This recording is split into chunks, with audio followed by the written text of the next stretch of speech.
Bismillahirrahmanirrahim.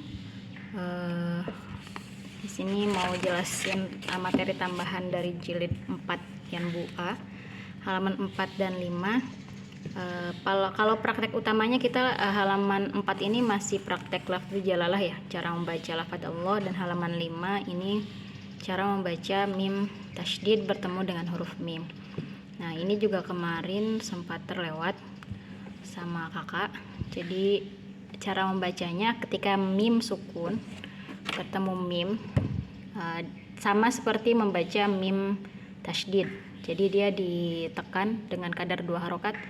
Annahum mulaqu rabbihim. Begitu juga seterusnya. Walahum maqami'u min hadidin. Jadi ketika ada mim sukun bertemu mim, jangan buru-buru dibaca ke huruf mim setelahnya, tapi di sini dinikmati dulu gunnahnya, ditahan dan keluarkan suara dari hidung untuk menyempurnakan sifat gunnahnya. Nah, yang bawah bagian kotak ini latihan baca hamim, alif lam ro gitu ya. Nah, ini dalam hukum tajwid disebutnya mad lazim. Nah, di halaman sebelumnya, ini halaman 4, ada praktek baca nun, qaf, shod, ain. Nah, semua huruf-huruf ini yang ada benderanya dibacanya 6 harokat lazim. Jadi mad lazim itu mad yang harus dibaca 6 harokat. Nah, ada mad lazim lainnya, tapi yang sekarang kita pelajari adalah mad lazim harfi. Jadi mad lazim yang dibaca 6 harokat yang ada di huruf-huruf. Jadi dia terdapatnya di huruf, bukan di kalimat gitu. Kalau ada mad lazim yang satu lagi, mad lazim kilmi, itu adanya di kalimat. Kalau mad lazim harfi ini adanya di huruf. Sebab aslinya huruf-huruf ini tulisannya begini. Nah, seperti huruf nun ini, nun. Jadi tulisannya nun gini. Ini kan ada dhammah bertemu waw sukun, di sini ya ada huruf nun mati. Jadi dia dibaca 6 harokat. Dan ini hanya ada di awal surat. Jadi kalau di tengah-tengah surat kita nggak akan nemuin. Cuma ada di awal surat. Jadi dibaca 6 harokat. Nun, qaf gitu. Ini qaf, qafnya panjang, huruf ko-nya, lalu ada huruf fa. Jadi huruf-huruf ini aslinya kalau ditulis tulisannya seperti ini, nun, qaf, shod, ain, sin. Makanya ketika dia panjang, shod itu menjadi 6 harokat. Sebab mad ini kan, huruf mad itu kalau ada harokat fathah ada alifnya setelahnya, ada harokat dhammah ada wawunya, ada harokat kasroh ada ya sukun. Nah, setelah ini semua, setelah huruf mad ada huruf mati. Nun yang ininya mati, qaf, fa-nya mati, shod, dalnya mati, sin, nunnya mati. Jadi dia menjadi mad lazim harfi. Nah, ini cuma ada di awal-awal surat. Dan mad lazim harfi ini dibagi menjadi 2. Ada yang mukhaffaf, ada yang mutsaqal. Yang mukhaffaf ini yang ringan, mutsaqal berat, asal katanya dari khafif ya. Mutsaqal asal katanya dari tsaqil, berat. Jadi kalau yang mukhaffaf, apabila ada huruf mad yang sesudahnya berupa huruf mati atau sukun yang tidak diidghamkan, terdapat pada huruf hijaiyah yang menjadi fawatihus suwar. Contohnya pada huruf sin di kalimat yasin. Nah, ya-nya ini dia tidak termasuk ke dalam huruf-huruf yang jadi mad lazim harfi, tapi dia menjadi mad tabi'i. Jadi yang panjang 6 harokat hanya huruf sinnya 6 harokat. Jadi bukan ya-nya yang panjang tapi sinnya. Bukan yasin, ya-nya 2 harokat, sinnya 6 harokat. Yasin. Nah, dia nggak ada huruf setelahnya. Nah, yang ini huruf mim pada alif lam mim. Alif lam mim. Jadi huruf mimnya. Adapun huruf lamnya hukumnya menjadi mad lazim harfi mutsaqal, sebab setelah lam ada huruf mim dia menjadi idgham. Kita lihat di huruf yang mad lazim harfi mutsaqal. Apabila ada huruf mad yang sesudahnya berupa huruf mati, tadi ya yang sudah kita bahas, ini huruf mad sesudahnya huruf mati nih, shad, yang diidghamkan ya, yang dimasukkan ke huruf setelahnya, yang ada di huruf hijaiyah yang menjadi fawatihus suwar. Nah, alif lam mim aslinya tulisannya begini, alif lam mim. Di sini ada mim mati bertemu dengan mim. Kalau dalam hukum tajwid disebutnya idgham mimi atau idgham mithli.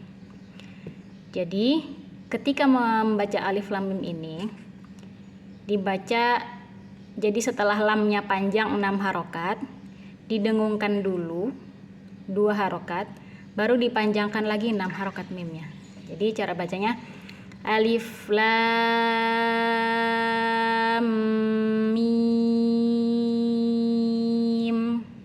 gitu. Ini bedanya mutsaqal dengan mukhaffaf. Adapun huruf mim ini menjadi mad lazim harfi mukhaffaf. Yang ini mad lazim harfi mutsaqal gitu.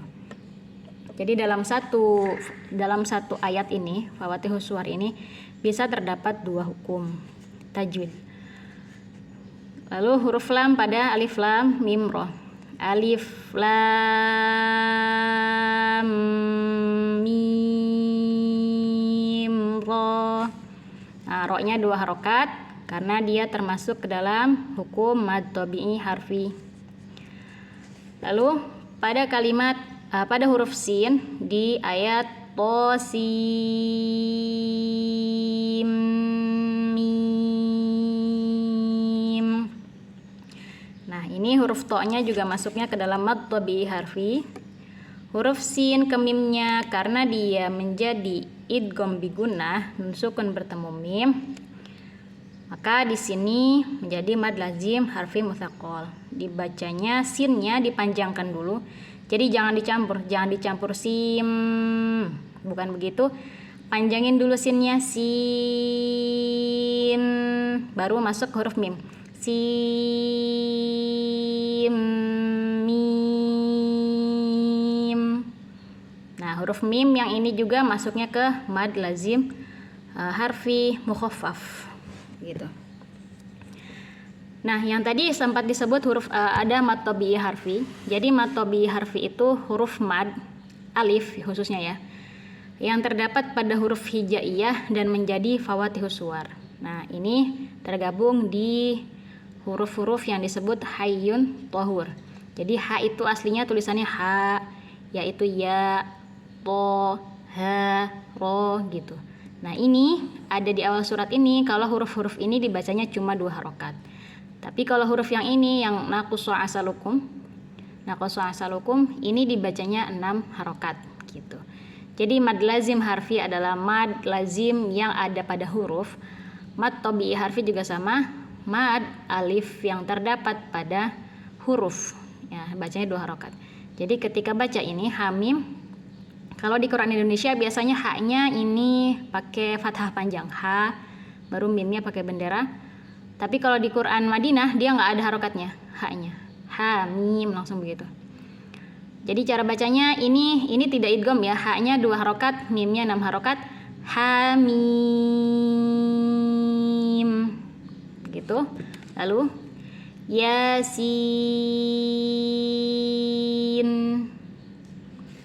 ini di juz 16, toha.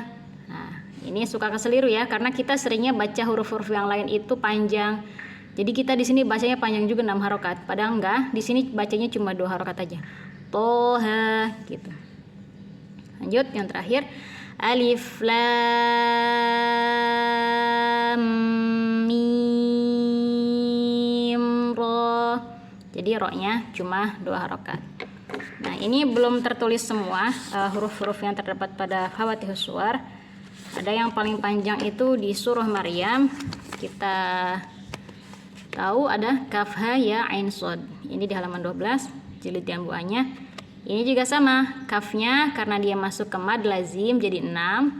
Ha ya ini mad tabi'i 2, ain shad jadi 6 juga ya.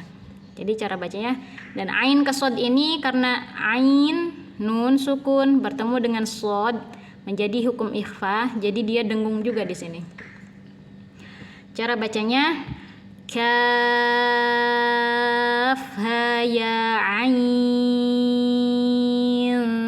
sod. Yang ini hamim. Yang ini alif lam mim sod, alif lam ke mimnya dengung tapi mim ke sodnya enggak. Alif lam mim sod. Jangan lupa ketika mengucapkan huruf sod, karena dia tulisan aslinya ada dalnya, maka dalnya dikolok-kolokkan sod. Tapi jangan langsung sod gitu. Dipanjangkan dulu 6 baru baca kolkolahnya sod. Yang ini toha. Ada satu lagi yang belum tertulis yaitu ain sin qaf ya. Nah, ain ke sin ini juga ada nun sukun bertemu huruf sin, ain sin qaf. Nah, nun bertemu sin ini ikhfa, nun bertemu qaf juga sama ikhfa. Jadi dia dengung. Ini dipanjangkan dulu 6 harokat. Ain sin qaf. Ya, jadi panjang dulu, dengung ikhfa, panjang lagi sin, dengung ikhfa, baru panjang lagi.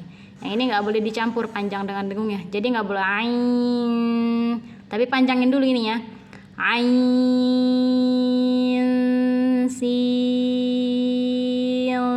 qaf. Begitu. Itu materi tambahan untuk di jilid 4. Karena materinya, teorinya nanti sebetulnya adanya di jilid 7, tapi prakteknya ada di jilid 4. Nah, sudah selesai. Barakallahu fikum.